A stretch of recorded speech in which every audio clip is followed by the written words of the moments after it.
Ciao a tutti ragazzi, benvenuti nel secondo episodio di Basketball and Emotion Podcast. Io sono Pietro e con me oggi abbiamo un ospite speciale, il primo ospite in italiano, quindi se vi siete persi la prima puntata in inglese andate a riprendervela, se non avete visto il video introduzione andate a riprendervi anche quello sui social. Signori e signori, qui con me abbiamo il coach Andrea Guindani. Benvenuto al podcast, grazie per aver accettato questo invito. Un onore per me. Partiamo un po', diciamo, generale, poi si scende un po' più sul personale e tutto così. Se vuoi intanto presentarti magari ai nostri ascoltatori. Come se mi conoscessero, no, sono Andrea, sono giovane allenatore, prima giocavo a pallacanestro e sono amico di Pietro, soprattutto amico di Pietro. Siamo amici, ci conosciamo tra amicizie varie, ma soprattutto adesso è allenatore in Serie C. Dell'IS Basketball, Gussago, quindi siamo, chi non avesse capito siamo a Brescia, per chi ci ascolta da diverse zone.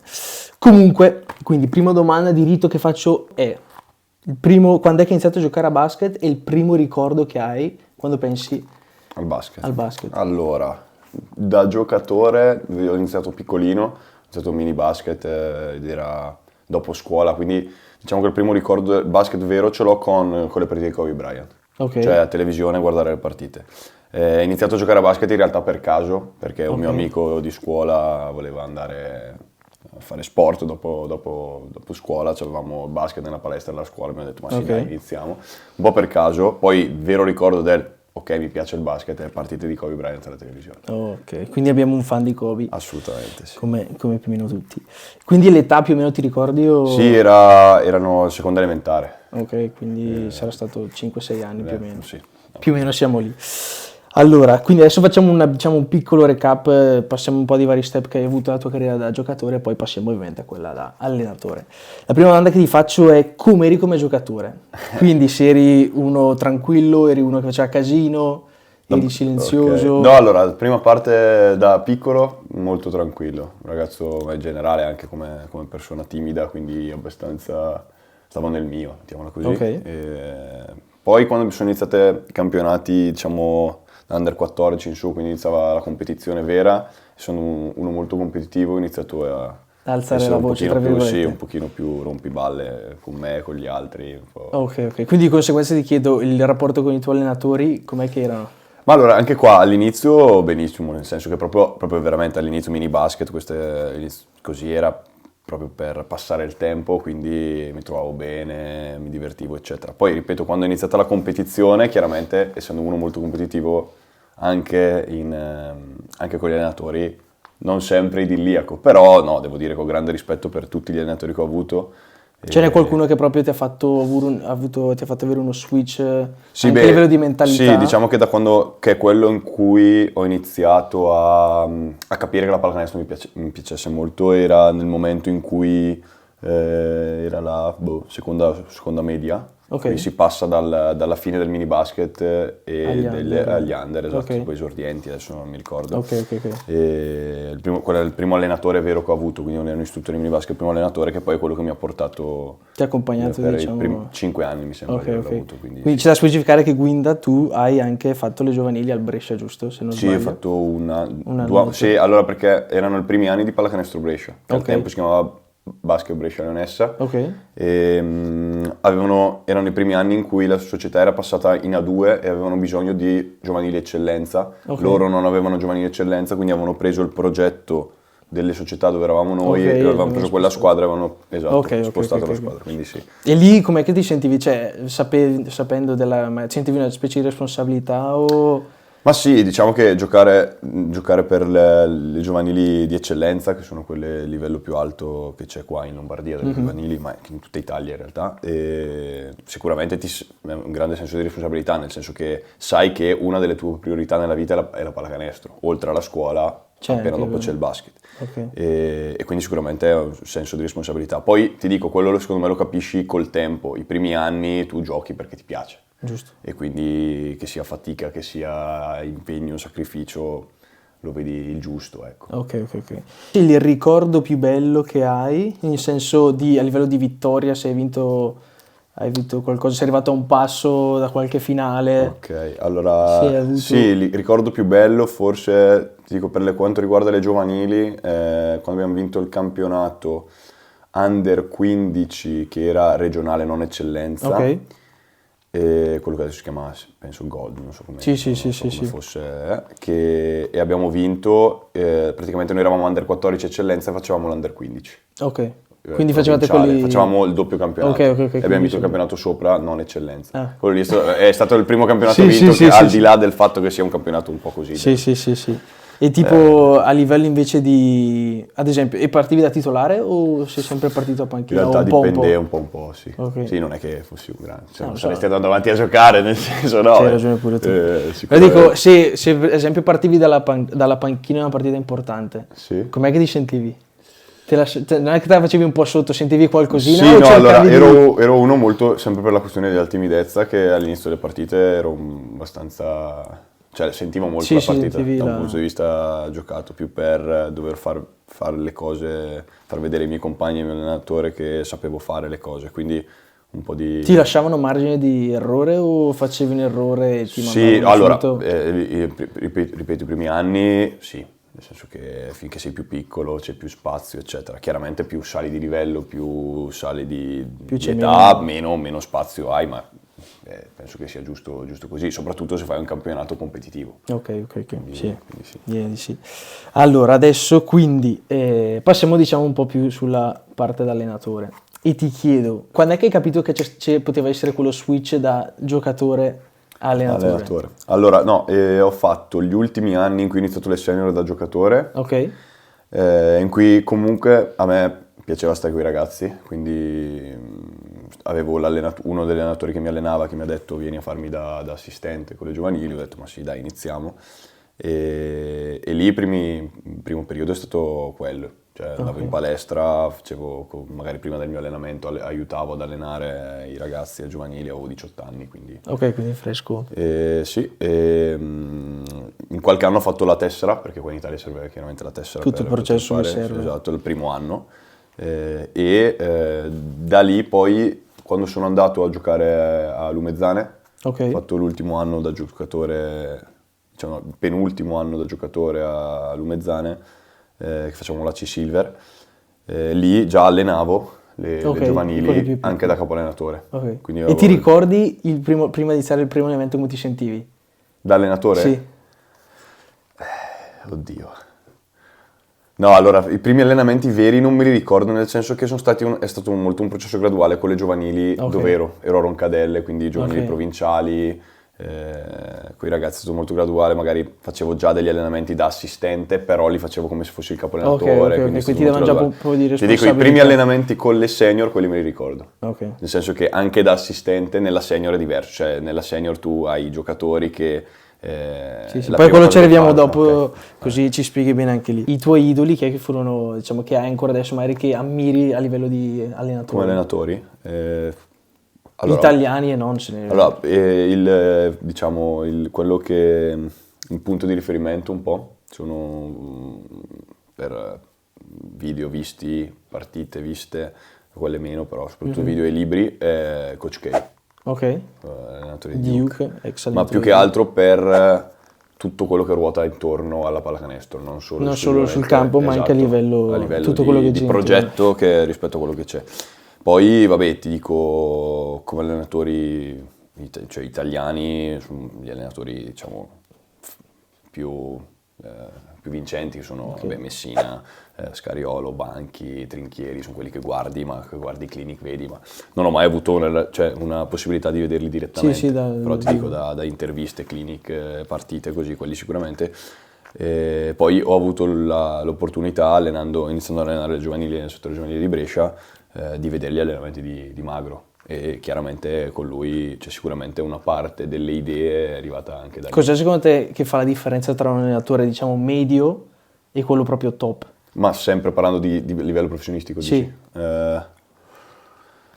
Cioè perché Ma se allora- vedi le squadre sono tanti, gli allenatori sono tanti, ma Certo, sono quei pochi sì. che... Allora ti dico, secondo me, allora, parti dal presupposto che la base deve essere che se uno vuole fare l'allenatore a un livello professionistico, ma in realtà a qualsiasi livello, deve sapere la materia, cioè sapere di cosa stiamo parlando sì, di sì, pallacanestro, sì. quindi le cose tattiche, fondamentali, la parte, ripeto, tecnica, eccetera.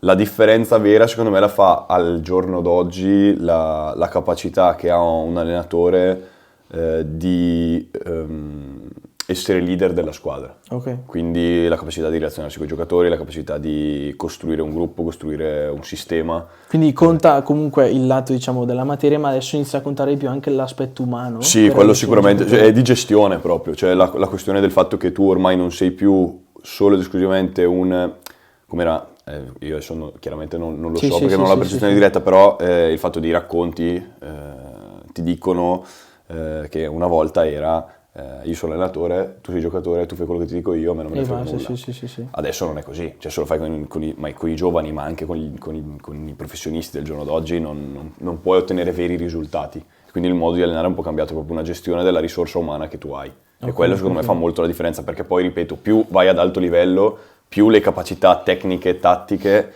se sei ad alto livello, le hai. Sì, sì, Tutti sì, gli sì, allenatori sì. le hanno. Quindi quello è secondo me la differenza. Quindi diciamo il percorso che hai fatto, quindi hai iniziato con i bambini, diciamo, tra il settore giovanile, poi ti sei spostato col Brescia, sei andato... No, prima hai fatto Lumezzane Sì? come vice, che è stata la prima esperienza da vice. Della senior, sì. E lì cos'è? Dici che hai imparato tanto, ti è servito tanto? Ho fatto 3 anni e mezzo perché c'è stato il Covid di Ah, mezzo. ok, sì, certo. Però abbiamo fatto 3 anni e mezzo in cui io poi ho deciso il primo, diciamo, il vero switch da quando ho detto ok, smetto di giocare per diventare allenatore, quando mi hanno chiesto di fare l'assistente in C-Gold a Lumezzane. Ok, Ah, quindi lì hai lasciato da parte... Sì, lì alla fine, cioè, finché riuscivi ad allenare una squadra giovanile Era- riuscivi anche a giocare, dopodiché poi ho capito che chiaramente cioè, Sì, sì, da sì, giocatore diciamo che non si...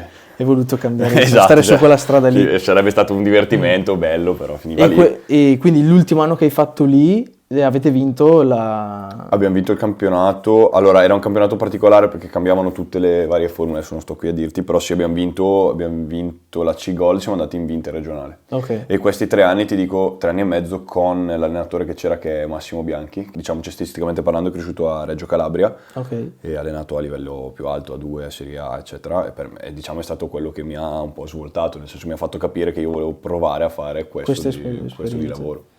Quindi anche lui a livello umano era uno che... Allora, Massimo per me è un secondo padre dal punto di vista cestistico, nel Ok, senso ok. che è tutto tecnica, tattica, gestione, eccetera. Lui è uno di allenatore, lui ha adesso una settantina e chiaramente quando è arrivato Era- da noi più giovane, Sì, 5 sì, anni sì, fa, sì, sì. però quindi lui è scuola, diciamo scuola, per farle capire Ettore Messina, quindi Sì, sì, quel quindi tipo vecchio stampo. esatto, con la mentalità nella loro costruzione così, cioè Ok, sono sì, allenatore, sì, si sì, martella, sì, si martella, sì. si martella, che assolutamente non è sbagliato, anzi, hanno Sì, vinto sì, sì, sì, sì, infatti i tante risultati cose. si sono visti. Esatto. Però la capacità loro, secondo me, è quella di cambiare un po' cercando di capire il momento storico in cui vivi, quindi Ok. il fatto che i giocatori siano molto più, cioè che abbiano proprio più bisogno del sentire anche l'aspetto umano, Sì, sì, l'aspetto sì, sì, sì. esatto, emotivo, e quindi anche loro si sono adeguati. Quindi io in 3 anni e mezzo ti dico ho visto Massimo allenare in modi diversi, nel senso, poi Proprio- chiaro, non sempre, cioè, penso che questo valga per tutti, non sempre la scelta che tu fai è quella poi giusta. Certo, certo. A volte va bene, a volte volte va va male, a male. volte devi raddrizzarla, insomma, ci sono più cose, però lui sicuramente da quel punto di vista lì ha provato a valutare con chi stava parlando. Poi ti dico, nel rispetto alla squadra che avevamo noi quell'anno, l'ultimo anno soprattutto, in cui tra virgolette dovevamo vincere, Era e proprio... chiaramente la pressione, lo stress, tutto quello... Era stato quello l'obiettivo, diciamo, stagionale di quella sì, sì, stagione sì, sì, lì. quella squadra lì era costruita per arrivare in vinto regionale, chiaramente, quindi C'era... sì, c'era, beh, giustamente, nel senso che Sì, poi è sì, anche c'erano bello, nel senso, aspettative, l'aspettativa c'erano- era alta, quello che dovevamo fare. sì, sì, avevamo, sì, sì. avevamo perso l'anno prima la finale in gara 3 di playoff per andare in B1, Ok. in binazionale, quindi- quella che è su Sì, binazionale. sì, sì. E quindi l'anno dopo abbiamo detto Per forza. dobbiamo salire. Sì, sì. Sì, sì, sì. E allora, ad oggi, quindi, hai fatto quei 3 anni lì, mi hai detto, lì a Lumezzane. Quando è che hai capito invece, ti è arrivata la proposta dallo IES Gussago?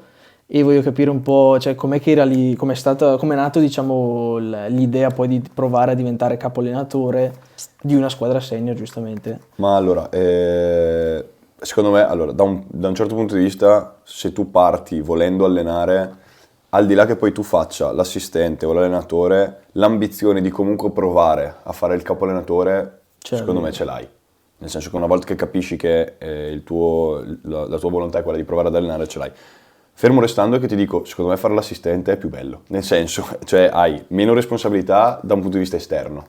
Quindi la società, tra virgolette... Non guarda gli occhi su di te. Infatti se vedi tutti quelli gli allenatori esonerati, ma in qualunque sport, sugli allenatori non è mai il vice allenatore. Quindi da un punto di vista di responsabilità è quello. La seconda cosa ad oggi, secondo me, è il fatto che vale sia per le giovanili, chiaramente le giovanili l'esonero non c'è, nel senso però da capo allenatore tu hai la responsabilità verso i ragazzi o verso i professionisti che tu alleni, insomma, comunque i giocatori, da un punto di vista umano, quindi il fatto di gestire umanamente il gruppo e i singoli, cosa che da assistente non hai, o hai molto meno. Da assistente, di contro, soprattutto a livello più alto, ti focalizzi solo sulla parte basket, quindi ti focalizzi proprio sulla parte tecnica, tattica, come preparare le partite, come preparare gli allenamenti, che gioco a giocare, che insomma tutte queste cose qui. Quindi da un punto di vista, per uno che piace il basket, noi siamo un po' malati di basket, onestamente, ti dico, lì sei proprio fissato. Sì. E dicevi, della chiamata, quindi ecco, noi finiamo il campionato vincendo e poi per una serie di cose, diciamo, societarie, la società decide di unirsi all'altra Lumezzane. E quindi in sostanza si fondono, c'è una fusione tra le due società di Lumezzane per fare la B1. Che è quella che adesso c'è, esatto, la Virtus Lumezzane. E lì, chiaramente, e questo succede già abbastanza avanti coi tempi, quindi avevamo all'inizio si pensava si potessero fare le due squadre, poi alla fine hanno deciso di fare una squadra sola. E quindi, tra virgolette, io allenavo già a Pallacanestro Brescia le giovanili e ho avuto qualche offerta, tra le quali la chiamata di Yes Basketball, che mi ha chiamato tramite il direttore sportivo che è Gianni Antonelli. Tu non sì. E niente, mi chiama, mi presenta il loro progetto. La cosa bella di questo, di questa società, è il fatto che siano più società unite. Quindi a livello giovanile stanno cercando di, chiaramente con i tempi che ci vogliono per fare questa cosa, cercare di aumentare il livello del settore giovanile, quindi è un progetto. Il fatto che già sia un progetto e non vai in una società che c'è la squadra, se va bene, se va male, è già qualcosa un po' di più. Seconda cosa, avevo la possibilità, di avere voce in capitolo sulla costruzione della squadra. Insieme a Gianni e ai presidenti abbiamo avuto la possibilità di scegliere i giocatori. La seconda cosa, mi hanno detto la possibilità anche, tra virgolette, a livello organizzativo societario di essere abbastanza libero, quindi di poter provare a sperimentare quelle cose che io avevo letto, visto da Coach K, quindi da Duke, chiaramente è tutto in modo molto più ridimensionato, però l'idea di creare un progetto e non solo una squadra, questa cosa mi interessava e quindi ho preferito questa opzione ad altre offerte che mi erano arrivate. Il primo anno com'è andato? Adesso è questo il secondo anno, in questo momento il secondo anno. Il primo anno? Allora, diciamo che subito si parte con l'anno scorso con una formula del campionato completamente diversa. Poi io arrivavo dalla Serie C Gold, quindi era, diciamo, una categoria superiore, quindi a scendere di categoria il dubbio era se la parte di organizzazione dello staff, organizzazione della settimana di lavoro, eccetera, potesse andare bene in una categoria inferiore, se il carico di lavoro che avevo in mente potesse andare bene. Quindi la prima parte, soprattutto con lo staff, è stata quella di capire come gestire proprio a livello organizzativo squadra e società. E ti dico, secondo me è andata bene, nel senso che col senno di poi abbiamo fatto i playoff con una squadra che comunque a inizio dell'anno una buona squadra, ho degli ottimi giocatori, sono fortunato, però comunque una squadra composta da giovani e da qualche senior. Esatto, lì com'è che eri riuscito, a trovare l'armonia tra i due? Perché secondo me ad oggi è una sfida che secondo me alcuni allenatori devono cercare di trovare quell'equilibrio, perché da un lato c'hai i giocatori che sono stati allenati sempre in un modo, perché sono i più vecchi, e invece arriva la nuova generazione che sono allenati in un modo un po' diverso? Cioè, come secondo te sei riuscito a trovare... Allora, c'è tanto lavoro dietro, dici? sì e no, nel senso che non voglio sminuire il lavoro che facciamo, nel senso che comunque credo sia importante cercare di avere una direzione tutti. Secondo me, allora, il fatto, innanzitutto, la società deve essere una società disposta a poter far crescere anche i ragazzi, e questo significa che non vinci tutte le partite, o comunque c'è la possibilità che tu non vinca tutte le partite. Devi mettere in conto anche Devi questa mettere in cosa. conto questo, nel senso che ci sono dei giovani, noi abbiamo un buon gruppo di giovani che arrivano da esperienze o giovanili o senior, i primi anni di senior in cui non hanno mai visto il campo. Sì. Chiaramente le opzioni sono due: se tu li metti in campo devi dargli la possibilità di sbagliare, se no non potranno mai stare in campo. E quindi la società questo lo deve sapere e deve essere d'accordo, perché poi è vero che decidi tu allenatore, ma è chiaro che decidi fino a un certo punto, nel senso che se io voglio far giocare i giovani e la società non vuole, alla fine entri in un conflitto ed è chiaramente un problema. Quindi prima di tutto la società deve saperlo. Seconda cosa, e questo è diciamo, il punto che mi ha convinto anche il secondo anno a rimanere a Gussago, è stato la capacità e la volontà da parte mia, della società, dello staff, di cercare dei giocatori che avessero determinate caratteristiche umane, quindi dei giocatori che capissero l'importanza del crescere insieme come gruppo e come singoli. Quindi avere un senior che al posto di lamentarsi con l'allenatore perché fa giocare 5 minuti in più il giocatore giovane, insegna al giocatore giovane a stare in campo, per me è una gran mano, nel senso che poi non vuol dire devi dirgli sempre bravo. Capita allenamento che un giovane venga, si può dire, cazziato dal senior, e questo ci sta, è normale che sia, però deve sapere, il senior sa che nel nostro progetto, nella nostra famiglia, come diciamo noi, il giovane sia importante, quindi dobbiamo farlo crescere, perché poi ci può dare una mano per raggiungere l'obiettivo comune di squadra. Lui è più un aiuto a livello umano che aiuta i giocatori, diciamo, più giovani a insegnarli. Chiaro, dall'altra parte poi, e questo è banale, devi avere anche caratteristiche umane e anche caratteristiche tecniche, perché poi avendo comunque meno senior, perché la nostra scelta è stata quella di avere 4-5 senior, allora quelli comunque dal punto di vista tecnico poi ti devono dare. Noi siamo stati fortunati a trovare dei ragazzi super, devo dire super.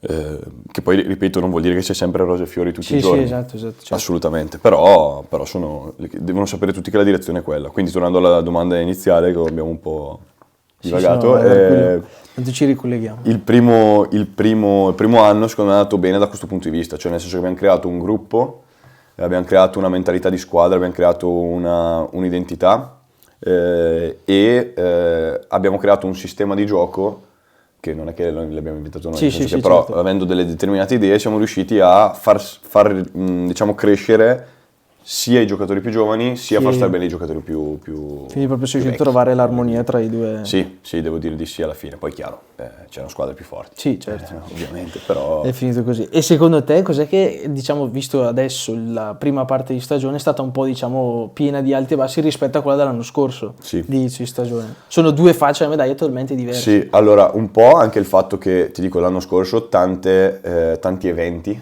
durante l'anno sono andati bene. Okay. E credo che alla fine in una stagione tu debba essere pronto a livello di squadra, a livello di staff, a livello di società, pronto a reagire agli eventi. Quindi faccio un esempio banale: quest'anno ci hanno chiuso la palestra per il palazzetto per i lavori, cosa non controllabile da noi chiaramente. Certo. E quindi siamo un po' tra virgolette nomadi. Questo è chiaro che non può essere e non deve essere un alibi, però fa sì che la tua routine che hai venga comunque un po' alterata. E quindi questa cosa sicuramente un po' ti destabilizza e devi essere bravo e capace a trovare delle soluzioni. Certo. Abbiamo avuto problemi quest'anno rispetto all'anno scorso, abbiamo avuto problemi di infortuni all'inizio dell'anno, mentre l'anno scorso li abbiamo avuti tutti alla fine dell'anno. Avendoli alla fine dell'anno, l'anno scorso, ti dico, eravamo riusciti a costruire nella prima parte dell'anno una solidità di squadra che ci ha permesso di sopperire alle mancanze che abbiamo avuto a fine anno. Quest'anno le abbiamo avuto all'inizio e quindi hai fatto più fatica A ingranare, a ingranare. sì. Fermo restando che comunque stiamo andando, devo dire, bene, Sì, e metà stagione. non è male il risultato che stiamo avendo quest'anno, però chiaramente è partita un po', diciamo, al contrario rispetto all'anno scorso, stiamo trovando ritmo adesso nella fase centrale della stagione. E diciamo, come ovviamente nella panchina si sa che non sei solo tu, ma ci sono anche lo staff. Quanto secondo te è importante lo staff per un allenatore, o per te, diciamo, quanto faccia la differenza, e soprattutto come fai diciamo, a fruttare quella fiducia che poi tu dai a loro, ma loro danno anche a te in caso ci siano, durante la partita può succedere di tutto, e voglio chiederti secondo te quanto sia importante lo staff. Allora, più si va avanti con gli anni, secondo me, più sempre facendo il parallelismo rispetto a quello che mi raccontava mio papà quando giocava, piuttosto che Massimo che ha allenato Sì. anni fa, ti dico, lo staff adesso è fondamentale, nel senso che una volta c'era l'allenatore, c'era il vice allenatore, fine. Adesso c'hai l'allenatore, il primo assistente, il secondo assistente, Esatto, sì. il fisioterapista, il preparatore atletico, poi c'hai il team manager, c'è un sacco di figure, ma anche in Serie C, non solo in Serie A. Sì, esatto, Okay. esatto. Ma anche nelle giovanili, cioè voglio dire, anche nelle giovanili, per esempio noi a Pallacanestro Brescia siamo fortunati, abbiamo uno staff comunque molto ricco. Perché oltre a Olias Gussago sei anche sulle giovanili del Sì, Brescia. faccio anche come... una giovanile a Pallacanestro Brescia, Esatto. sì. Quindi a livello, diciamo, generale, credo che lo staff sia fondamentale, quindi sia nelle giovanili sia nella prima squadra. Nelle giovanili più per una questione tecnica, ti dico, perché è molto, secondo me il lavoro è più improntato sulla costruzione dei giocatori. Ok. Quindi capisci che se hai un determinato livello di giocatori, se tu sei da solo, ma banalmente in palestra, o se hai un assistente, come era una volta che mettevano magari il papà che aiutava in palestra, è chiaro che sicuramente ti dà una mano, ma non fino a un certo punto. Noi invece abbiamo bisogno proprio di avere allenatori in palestra, cioè che se io, ad esempio, a capo allenatore gestisco una metacampo, l'altro assistente gestisce l'altra, ma è l'allenatore, non è un assistente in quel esatto, momento. deve avere comunque anche... Sì, uno la capacità tecnica, tattica, eccetera. Due, diciamo la questione proprio gestionale del gruppo, cioè lui deve essere un allenatore a tutti gli effetti. E questa cosa ti dico me l'ha insegnata un po' dal punto di vista del settore giovanile, chiaramente Pallacanestro Brescia, che è responsabile, tutto lo staff di cui comunque su questa cosa lavoriamo. E secondo, sempre Massimo a Lumezzane, perché comunque avevo, pur essendo io il vice allenatore, avevo una grande parte di lavoro da fare, sia tra virgolette d'ufficio, quindi preparazione delle partite eccetera, sia in campo, in allenamento e anche in partita. Sì.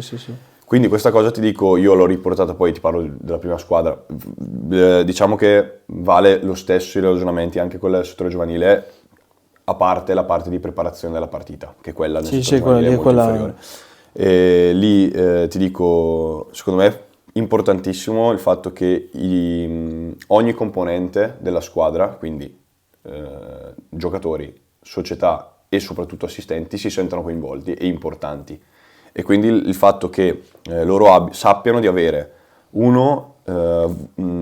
carta bianca su tutto quello che mi devono dire. Cioè se mi devono dire, guarda, secondo me stai facendo una cosa che è completamente sbagliata, me lo devono dire tranquillamente e subito, senza stare lì. Avere uno che mi dice sempre di sì non ha senso. Non ha senso, certo. Non ha senso, perché io non miglioro, la squadra non migliora se vedo una cosa diversa. Poi è chiaro che la parola finale ce l'ha il capo allenatore. Sì, certo, aspetta a te. Perché sì, in questo caso sono io il capo allenatore, quando ero assistente di Massimo io dicevo quello che pensavo, la parola era la sua, la parola finale, ed è giusto che sia così.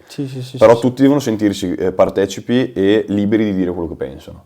Seconda cosa, il fatto che tu rendi partecipi i tuoi assistenti fa sì che loro poi siano autonomi nel fare le cose che insieme avete deciso. Quindi ci siamo divisi i compiti in partita, in allenamento, nella fase d'ufficio. Tutto organizzato e che ognuno ha il suo compito e tutti devono sentirsi importanti. Ma infatti facciamo riunioni di staff, tutte cioè le decisioni poi vengono prese insieme. Certo. Sì. E ti chiedo, ancora ad oggi, essendo allenatore, pre-partita, com'è che lo gestisci? Ci senti anche qua un po' di... Dal punto di vista emotivo, dici? Sì, dal punto di vista emotivo. Allora, dipende molto dalle partite. Ti dico, sul settore giovanile ormai no, nel senso che è una...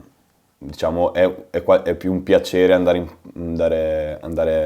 con i ragazzi. Nel senso che sul settore giovanile, pure di Pallacanestro Brescia, in cui comunque il livello di competitività è alto. Cioè io ho dei ragazzi nell'Under 19 che cioè, li vedi, quando tu magari fai un sorriso di troppo, si incazzano, cioè tra virgolette si incazzano perché dicono, cazzo, però dobbiamo allenarci. Che poi non vuol dire che se uno sorride non ti stai allenando, però certo. quindi anche dal loro punto di vista richiedono tanta competitività, però ti dico, con loro durante le partite, nel pre-partita non c'è più quella cosa di no. Cioè, è più il fatto di essere lì. Con loro, sì. Esatto, cioè lì, secondo me nel settore giovanile proprio tu sei con loro a fare una cosa per aiutare loro. Sì. Poi dopo ti dico, dopo magari il secondo time out, magari stai già massacrando. Sei già dico, massacrando, però questo è un altro discorso. si parla del Questo è un altro pre-partita, discorso, esatto. Con le senior dipende dalla partita molto. Nel senso che non tanto e non solo per il risultato, cioè dire devi vincere o perdere, perché comunque ti dico, anche all'Umezzane, perché ero assistente, quindi chiaramente diverso, però anche qui a Gussago non c'è la cosa del devi vincere per forza. Sì. Quindi dal punto di vista societario sei molto tranquillo. È chiaro che tu vai per vincere, cioè è una cosa che io l'ho sconfitta in cazzo cioè subito, però non hai così quella pressione del dover vincere, quindi già quello secondo me un po' ti aiuta. Io ti dico, personalmente le partite che soffro di più nel pre-partita sono quelle, tra virgolette, che tu dovresti vincere a mani basse. Quindi contro quelle le più scarse, tra virgolette. Quelle lì proprio sono quelle che faccio veramente, cioè, le sento di più. Perché lì la paura, magari sbagliando, però la prima paura è i ragazzi la prendono sotto gamba, devo chiamare time out dopo 2 minuti per cazziarli. Questa è la prima cosa e quelle sono proprio le cose che tu dici. Oppure gli assistenti che li vedi che comunque sono più, tra virgolette, sicuri, quindi un po' più tranquilli. Io dico no ragazzi, non bisogna essere, cioè quelle sono proprio le partite che io odio. Proprio abbassare la guardia contro squadre del genere. Anche perché poi capita, ma è sempre così durante la stagione, prima o poi c'è sempre quello sgambettino. Lo sgambettino lo fanno. Per di più quest'anno il campionato nostro è pieno di sgambetti, una con l'altra, cioè non c'è un'ultima e una prima. Esatto, vera. siete tutti lì. La prossima domanda che ti chiedo è: quanto per te è importante la relazione con i tuoi giocatori? Cioè, ad esempio, pre-season, quant'è la utilizzi molto come a livello umano per conoscere i nuovi giocatori, per riparlare con quelli che avevi l'anno scorso, dimostrare nuovi obiettivi, tutte queste cose qua? Allora, per me è molto simile da un punto di vista di approccio, quello che faccio con il giovanile. Parentesi, faccio giovanili under 19, quindi già ragazzi 17, 16, 17, 18 anni, quindi comunque già abbastanza, con i bambini 13-14 farei una cosa diversa. Sì, giusto. Però con i 19 o con i senior che ho in Serie C o i ragazzi che ho in Serie C faccio più o meno la stessa cosa, cioè facciamo un colloquio a inizio anno individuale nel quale condividiamo una serie di obiettivi, sia soprattutto individuali e poi chiaramente qualcosa di squadra che poi andrà condiviso quando si fa la riunione con tutta la squadra. Però sto sull'individuale, che mi sembra che la domanda sia più su lì. Qui le cose sono due. Uno, per far sì che se è un giocatore che tu non hai mai allenato, inizia a conoscerlo, a capire come pensa, qual è il suo obiettivo, perché comunque tu devi tener conto che è vero che tutti dicono dobbiamo essere una squadra, dobbiamo essere altruisti, dobbiamo essere... Però comunque sono tutti individui, quindi ognuno di loro ha degli obiettivi, ognuno di loro ha delle esigenze, ognuno di loro vuole e si arrabbia per qualcosa, quindi ognuno di loro, cioè, va tenuto conto che è vero, è tutto bellissimo, però comunque tu stai allenando tanti individui messi insieme che devi riuscire a fare essere una squadra, quindi quella è la prima cosa da tener conto. Facendo questo colloquio io, almeno è un mio modo, poi ce ne sono molti, tantissimi fanno qualcos'altro, inizio a capire un pochino dove ogni giocatore vuole andare e condividiamo degli obiettivi, e quello mi permette anche durante l'anno di essere un pochino più, tra virgolette, esigente su determinate cose con loro, con ognuno di loro chiaramente con qualcosa di diverso rispetto a quello che ci siamo detti. Questa è la prima cosa che usiamo soprattutto in pre-season. Ti dico un passo in più con la Serie C, sempre in pre-season, per conoscere i giocatori, magari quelli nuovi che devi prendere.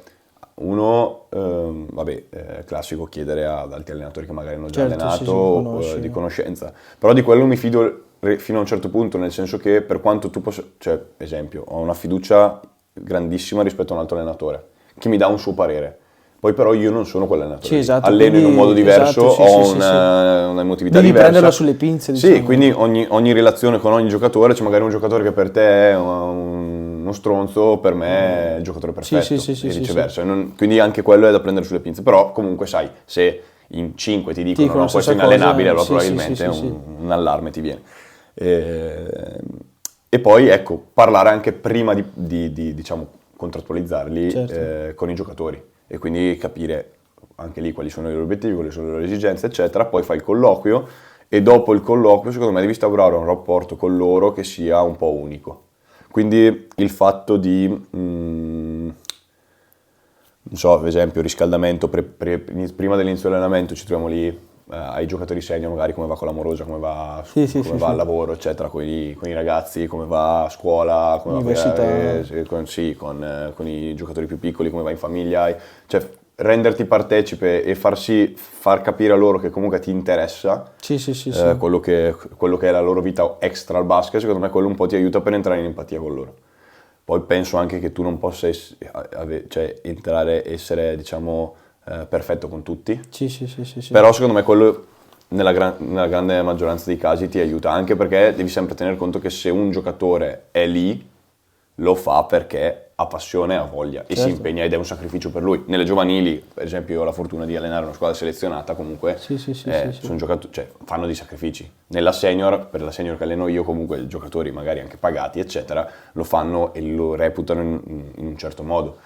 E quindi sicuramente devi capire che anche loro hanno delle esigenze. Sì. Ma secondo te, per diciamo, i giocatori d'oggi fanno fatica ad aprirsi o Ma anche dipende lì, da anche giocatore lì secondo me è a molto soggettivo. Io ti dico, ho la fortuna, da quel poco che alleno, cioè alla fine sono 6 anni, Sì. veramente diciamo, anche con i senior di avere dei buoni rapporti extra campo. Quindi, Ok. ma anche perché, per esempio, il fatto di fermarsi con loro anche a bere una birra dopo. È chiaro che non vuol dire essere per forza amico, perché probabilmente poi se tu diventi troppo amico Sì, fai fatica magari ottieni l'effetto opposto che diventa tutto scontato Sì, e comunque sì, i ruoli in campo devono essere definiti. Però il fatto che si possa parlare, come stiamo parlando io e te in questo Sì, momento, con un sì. giocatore, secondo me è la base, cioè nel senso io non è che io devo essere in ogni momento che ci vediamo, io l'allenatore e tu il giocatore. Cioè se ci beviamo una birra insieme, ci beviamo una birra insieme, va Sì, bene. sì. Se devo... Ma questa cosa qua, cioè se io la guardavo, la faceva Popovic. Ok, era uno di loro che... Popovic porta a cena una volta a settimana un giocatore diverso per parlare di qualsiasi cosa che non sia la pallacanestro. Sì. Forse non mi ricordo se lo invitava addirittura a casa a mangiare, quindi cioè Sì, una cosa comunque che, creava quella... che crei un rapporto che va oltre. Secondo me nei momenti poi di difficoltà, perché finché va bene tutto, vinci, va sempre bene. Poi nel momento in cui ci sono le prime sconfitte, le prime cose che non vanno, È lì che queste cose vedi qui, chi sono... lì vedi effettivamente se quello che hai costruito a livello di rapporto umano con loro ti può essere utile e se l'hai costruito bene, allora a quel punto lì ti può aiutare a venire fuori dal momento di difficoltà. E invece con i giovani, nel senso, li vedi che quando sono in campo non è che forzano, però perché magari sentono una pressione in più per il fatto, esempio, prendiamo esempio del Brescia, delle giovani del Brescia, il fatto che hanno anche loro il fatto di rappresentare una maglia, e magari i genitori che si creano aspettative, come sai ad oggi i genitori spingono tantissimo i giovani. Sì. Com'è che riesci a fare, diciamo, a gestire questo? O provare a tranquillizzarli o comunque addirittura magari parli con i genitori, io non so, dico... Allora no, con i genitori onestamente, però ripeto, sempre perché alleno un gruppo grande. Se fosse più piccolino magari proverei a gestire in modo diverso. Onestamente non ho mai, cioè ho allenato solo all'inizio i più gruppi piccolini, quindi non ti saprei proprio dire e dovrei un po' stare lì a ragionarci. Con i grandi io semplicemente parlo con loro, nel senso, non so, mi viene la sensazione durante un allenamento, durante la partita, che Pietro abbia problemi a fare, non so, a performare per qualche motivo, vado da Pietro e gli dico ma cosa che hai oggi? Hai mangiato male, non hai dormito, sei stato male a scuola, una serie di cose. Se tu riesci a creare un rapporto con loro, secondo me tanti di loro, almeno a me capita, ti parlano, cioè te lo dicono. Io non ho... Però mai nessuno ti ha detto tipo, no, i miei mi stanno mettendo un po' di pressione. È capitato, sì. Lì un po', allora io capisco, chiaramente i genitori, anche tu, cioè vedono i figli e dicono cavolo, Kobe Bryant. Sì, perché giochi in una squadra. Perché esatto, giochi in una squadra, poi magari comunque sono... Poi magari la squadra principale, quindi il Brescia sta andando bene, quindi tutto si crea, si pompa tutto. Sì, quindi, ma i genitori anche senza cattiveria magari lo fanno. Sì. Ti dico, lì devi essere bravo, secondo me, a relazionarti col ragazzo. Cioè, parlare con i genitori, a parte il fatto che io, essendo comunque giovane, cioè vado a dire a uno di 40 anni, cioè mi sembra anche non fattibile, esatto. E poi comunque secondo me non è il mio ruolo, cioè io devo lavorare con il ragazzo, cioè lavorare con lui, cercare di capire con lui quali sono le cose che magari lo bloccano, che gli mettono pressione, e cercare di alleviare la pressione da quel punto di vista lì. E secondo te Semplicemente funziona, magari anche, mi è capitato una volta di fare, chiedergli una cosa, tipo, ok, tu hai pressione, non riesci a fare canestro per una serie di cose. Benissimo, la partita prossima difendi sul loro giocatore più forte. Così, mi ha detto secco. Tu difendi sul loro giocatore più forte, non mi interessa se fai 0 punti, se non segni, devi difendere tutta la partita. Tu quando sei in campo marchi sempre dietro, ok? Il giocatore più forte degli avversari. Basta, senza dirgli... devi farmi anche 10 punti. No, ma neanche devi difendere bene su di lui. Marchi lui, basta. Secondo me quella cosa lì è un responsabilizzare lui e togliergli l'attenzione rispetto al problema che lui si sente, cioè lui sta pensando, cazzo non segno mai. Sì. Ok, tu lo responsabilizzi dicendogli un'altra cosa. Sì. Poi è chiaro, se c'è un problema più ampio è una cosa devi che valutare, certo. Sì, non è facile e non sempre ti dico magari ci riesco. Esatto, quindi ti chiedo, secondo te, diciamo, come hai già avuto adesso in questo periodo, hai affrontato magari partite qui, una losing streak, quindi diciamo sconfitta dopo sconfitta, com'è che secondo te si riesce a, diciamo, a trasformare l'ambiente così che è iniziato a diventare negativo per questo motivo, fare quello switch e farli tornare, diciamo... in carichi. Sì. Allora, diciamo che questa è una delle cose più difficili, nel senso che la capacità dell'allenatore, e io non sono, faccio molta fatica, è... sei ancora all'inizio. No, infatti, cioè nel senso è una cosa che su cui devo lavorare, è essere di umore opposto alla squadra. Cioè se tutti sono contenti per la vittoria, devi essere contento sì per la vittoria, ma valutare anche tutte le cose che sono andate male. Certo. Quando invece stai perdendo e tutti sono tristi perché stai perdendo o incazzati perché stai perdendo, tu devi valutare le cose che stanno andando bene. Certo. Una cosa che sto facendo quest'anno, e ho iniziato a farla quest'anno, non la facevo prima ma perché l'ho sentita in un'intervista di un allenatore di Serie A, fare dei video, noi facciamo riunioni video, certo. Fare dei video non motivazionali ma proprio tecnici o tattici, però sulle cose positive, ma che noi li chiamiamo, non noi, certo. Il nostro gergo è intangibles, okay. Che sono quelle cose che tu non noti, o uno del pubblico che guarda una partita non vede, non sa cosa sia, che però fanno sì che l'azione, piuttosto che quella cosa che volevamo fare in campo, funzioni. Okay. Faccio un esempio banale per farti capire. Sì. Noi giochiamo su una situazione di pick and roll, dei tagli, okay. E la spaziatura è che il tiratore stia nell'angolo. Se il tiratore non è nell'angolo ma è 2 passi sopra, il difensore che marca il tiratore riesce a marcare anche il taglio. Ok? Se tu sei nell'angolo, il taglio è libero. Quindi noi abbiamo messo nel video, per farti capire, 4 punti del giocatore che taglia, che sono 4 punti non solo ed esclusivamente di merito di quello che taglia, ma sono merito di quello che è stato nell'angolo. Certo. E uno che guarda la partita dice ma quello lì è nell'angolo, non sta facendo niente. Esatto, in realtà è la cosa positiva. Quindi fargli vedere tutte queste cose in un momento negativo, secondo me, può aiutarti a mettere, diciamo, attenzione sulle piccole cose, sui piccoli dettagli importanti che costruiscono il tuo sistema, e avere fiducia in quelle cose lì. Secondo me la questione della fiducia è tantissimo. Cioè energia e fiducia adesso sono le 2 cose che nella pallacanestro ti danno di più, molto di più degli aspetti tattici, ma anche ad alto livello. L'obiettivo, diciamo, di quest'anno, con tutte e 2, sia con la giovanile che la Serie C, ce li hai già in mente? Preferisci non dirli? In realtà adesso sembra una risposta paracula, però noi quando abbiamo fatto riunione con la Serie C inizio anno ci siamo detti che l'obiettivo è competere. Okay. Competere per noi significa essere in grado di dare il 101% ogni partita, e essere in grado di essere ogni giorno, vincere il giorno. Okay? Quindi deve essere migliore l'1%, migliorarsi 1% ogni giorno? Sì, ma più che, a parte la frase fatta della cosa, no? Che è quella che c'è, è proprio il fatto di, ok, noi vogliamo competere. Competere significa che noi vogliamo essere competitivi. Essere competitivi per noi è abbiamo preparato la partita così, dobbiamo essere bravi a fare questa cosa qui. Poi capita la giornata in cui non fai mai canestro. Se non fai mai canestro non c'è niente che ovvio, certo. perdi. ok? Bene, però noi dobbiamo essere competitivi, quindi dobbiamo fare tutto quello che è nel nostro potere per essere in quella partita lì, provare a vincere la partita in tutti i modi. Se non ci riusciamo, o se perdiamo, deve essere perché gli altri sono stati più bravi di noi, oppure abbiamo fatto tutto quello che dovevamo fare, ma non abbiamo fatto canestro, oppure, Sì, ripeto, era una gli altri... giornata no. esatto, però noi abbiamo seguito il piano partita e abbiamo fatto quello che dovevamo fare. Stessa cosa vale negli allenamenti. Cioè, se in allenamento io tutti i giorni mi alleno con un obiettivo, quello deve esserci. Dopodiché può capitare l'allenamento che va male perché, Sì, ripeto, sì. per una serie di, per una cosa di, mille motivi. Però ecco, il nostro obiettivo è quello di competere tutti i giorni ed essere e vincere il giorno, che sarebbe l'altra cosa che ci siamo detti noi.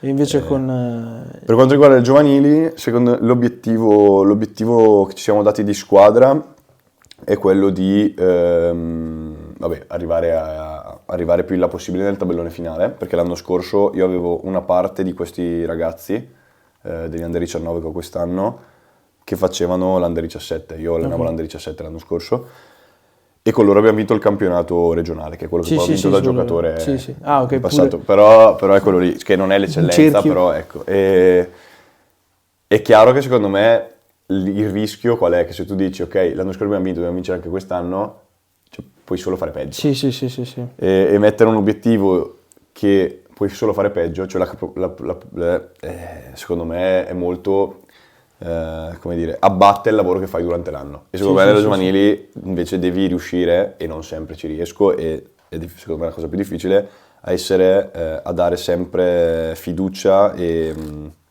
incentivare sempre il lavoro che stai facendo. Cioè se tu credi nel lavoro che stai facendo, anche i ragazzi devono sapere che stai facendo la cosa positiva e non dipende tanto dal fatto che vinci le partite. Dopodiché con tutti i discorsi che puoi fare, come diciamo, è una cagata, però quello che diciamo sempre noi dopo le partite è vincere è meglio che perdere. Sì. Penso sia banale, però nessuno no, vuole è perdere. esatto. Chiaro, però se lo metti come obiettivo poi diventa, secondo me, controproducente. Visto che stiamo parlando di obiettivi così, invece il tuo obiettivo a livello di allenatore, quindi il tuo sogno, se ce l'hai, se non vuoi dirlo, si può capire. Qual è, diciamo, vorresti avere, cioè qual è il sogno, diciamo, continuarlo? Sì, beh, il sogno è ovviamente banale, forse, ma allenare al più alto livello possibile.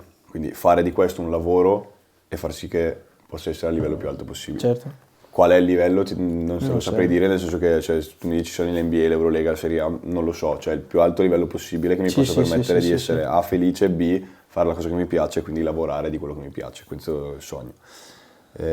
Obiettivo a breve termine, ti dico, è migliorare soprattutto la capacità di gestione. Nel senso che, come ti ho detto prima, secondo me è veramente importante e rispetto a qualche anno fa, ti dico, secondo me sono riuscito a fare grandi passi avanti lavorandoci. Certo. Però ci sono ancora un sacco di cose che devi imparare a migliorare. Sì, nel senso che ma penso sia umano, nel senso, come un giocatore si incazza quando sbaglia un tiro o se un arbitro non gli fischia fallo, c'è anche l'allenatore alla terza volta che dice la stessa cosa gli girano le palle perché uno dice, sto dando un po' di parolacce. No, vedi le cioè dici, ma perché? Ti ho ripetuto 3 volte la stessa cosa che per me è una stupidata, è normale che io mi incazzi. Ecco, in quei motivi lì non è che dico che non sia giusto incazzarsi, anzi, ogni tanto serve.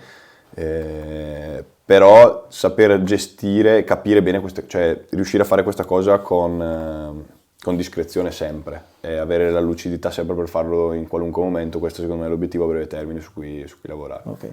Ti chiedo questa domanda che secondo me ci dovrai pensare un attimino, ma forse magari no. Ti chiedo il miglior consiglio che ti è mai stato dato, ovviamente da allenatore. Da allenatore? Questa è tosta. Questa qua sì. Questa è tosta, ma ci penso un secondo. Vai tranquillo. Allora, il miglior consiglio che mi è stato dato. Oppure quello più recente che ti ricordi che comunque che però è positivo. Sì, esatto. O che hai sentito, che non hai mai sentito tra le varie, visto come hai menzionato tu prima, che ascoltando interviste sì, qua e di là di allenatori.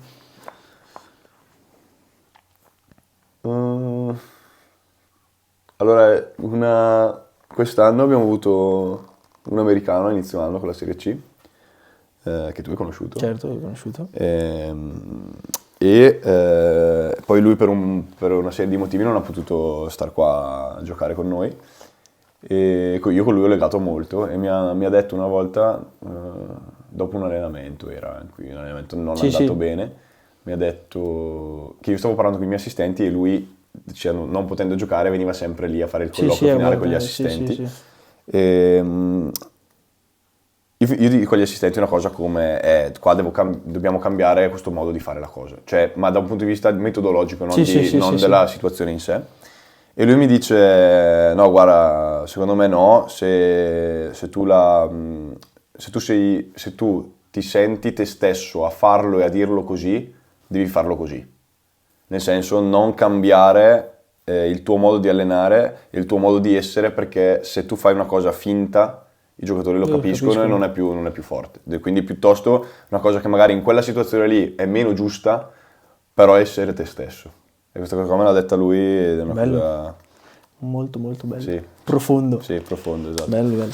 Allora, ultima cosa, adesso questa qua è un po' più parte relax, chill, Ok. visto che ormai siamo in Italia, ma comunque Eurolega, ti chiedo una preview, quindi secondo te chi vince la Ah, questa è LBA difficilissima. e l'Eurolega, oppure chi vedi in finale comunque...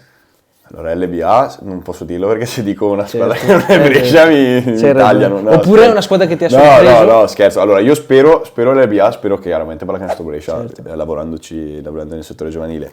Però ti dico, e sta andando molto bene. Sì, sì, sì, sì. Però ti dico che secondo me Milano è ancora quella roster più Nonostante forte, siano più un pochino completa, più- nonostante sì, anche perché devi pensare che nel momento dei playoff l'Eurolega è finita, Certo, è vero. in teoria, Non lo so se io. arrivi alle Final Four. Però ti dico, secondo me Milano non arriva alle Final Final Four, Four. quindi in quel caso lì...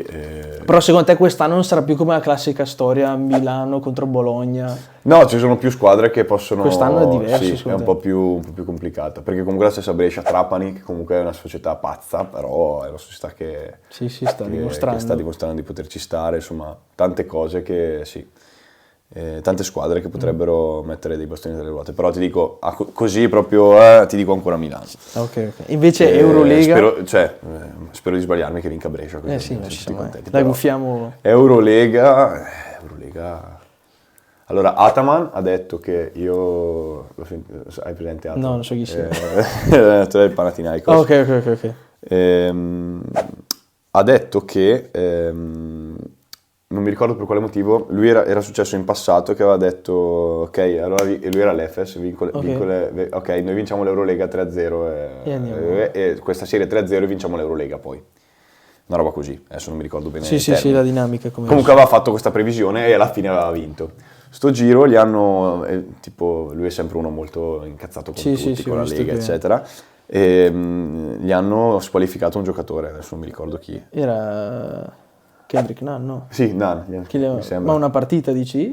Sì, Sì, può sì, essere perché una cosa del l'ha genere. preso un tecnico. Quindi lui ha detto, vabbè, vinceremo noi l'Eurolega, una roba del genere. Quindi dico, boh, magari vincono loro però non lo so, no, onestamente non lo so. Perché Cioè, io anche da lì- quello che ho notato è che se guardo inizio stagione e adesso sono cambiate un sacco di cose. Sì, sì. Perché ad esempio Olympiacos inizio stagione era giù e adesso è tra le prime. Sì. Allora, poi l'altra cosa da valutare su queste cose, sui campionati di questo tipo è che il numero di partite così elevato fa sì che ci siano dei periodi in cui una squadra performa molto più dell'altra. Ah, ecco, tipo il Paris che in questo Paris momento... c'è stato all'inizio era devastante. ma anche proprio a livello di gioco era bellissimo da vedere, correvano, tiravano, difendevano, Sì, tutto sì, una cosa bellissima. Chiaro che andando avanti le squadre più attrezzate, più esperte è più probabile che vengano fuori, non è detto, però è più probabile che sappiano affrontare meglio i momenti di difficoltà, perché secondo me, quello che dicevamo prima, il momento di difficoltà arriva sempre in un momento diverso. Più tu hai la capacità di saperlo affrontare, più hai possibilità di vincere. Certo. Poi l'Eurolega, ti dico, secondo me... Imprevedibile. Sì, e poi è il campionato più bello, cioè mi piace più dell'NBA. Sì, lo so, infatti è per quello che ti ho visto. E quindi ti dico, secondo me è bello anche per quello, che non saprei dirti effettivamente. Cioè potrei dirtene una, ma a Sì, caso, però proprio... senza... Invece quella che diciamo ti ha più stupito sia negativamente che positivamente? Positivamente Paris quest'anno. Sì, perché all'inizio Sì, non gli giocavano in davano un una modo... E poi giocavano proprio in un modo frizzante. Sì. Bello da vedere. E invece quello negativo? Vediamo se ti conosco. Oddio, adesso voglio far figure. Vai. In modo negativo, chi mi ha...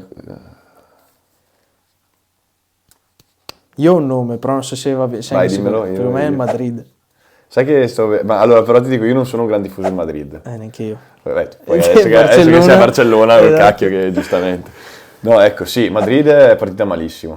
Però secondo te dici che si riprende o no? Può un po' riprendersi, secondo me. Allora, secondo me sono un po' alla fine del ciclo. Esatto. E quindi Serve qualcuno di nuovo, sì, giovani? secondo me o... sì, qualcosa di più fresco che possa O qualcuno che arrivare. arrivi dall'NBA comunque come... Sì, un rinforzo sì, deve servire perché adesso comunque il nucleo è un po' più Sì, navigato. Poi, ti ripeto, sulle partite singole magari il gruppo anche navigato può essere un po' più...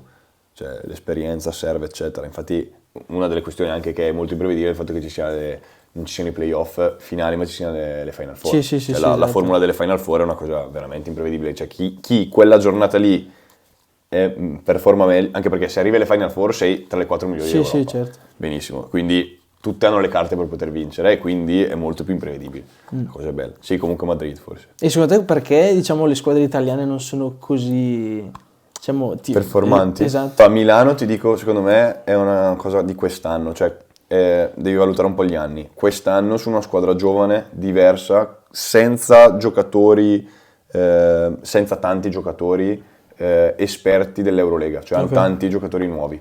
E quindi secondo me a loro serve un bel po' di tempo di rodaggio. Ok. Perché comunque è una competizione nuova, eccetera. Però secondo me hanno dei buoni elementi. Qui invece Bologna cos'è che quest'anno Bologna, poi, tra secondo me, l'altro, Bologna, secondo me è all'inizio successo- dell'anno ha avuto un po' di problemi fisici, di infortuni e soprattutto anche come dicevamo di Madrid, comunque età avanzata su tanti giocatori, Sì, quindi sì. il fatto di giocare così tante partite Ha iniziato stato a difficile. penalizzare. Poi anche lì hanno perso tantissime partite di pochi punti. Sì, esatto. E quindi è come lì l'evento, vinci 3 partite di uno, ne perdi 3 di uno, sembra Sì, che sia sì. diametralmente opposto, in realtà hai 3 punti di differenza. E secondo te hanno fatto il fatto che hanno licenziato Banchi? Si è dimesso, Si è dimesso, Banchi, sì. Sicuramente quello è un po' cambiato perché Ivanovic è notoriamente un allenatore molto esigente, molto rigido, eccetera. Secondo te ha fatto Però gli bene ha dato... cambiare aria? Sì, Cioè, il fatto secondo di- me sì, perché in quel momento lì probabilmente qualcosa si era rotto a Bologna.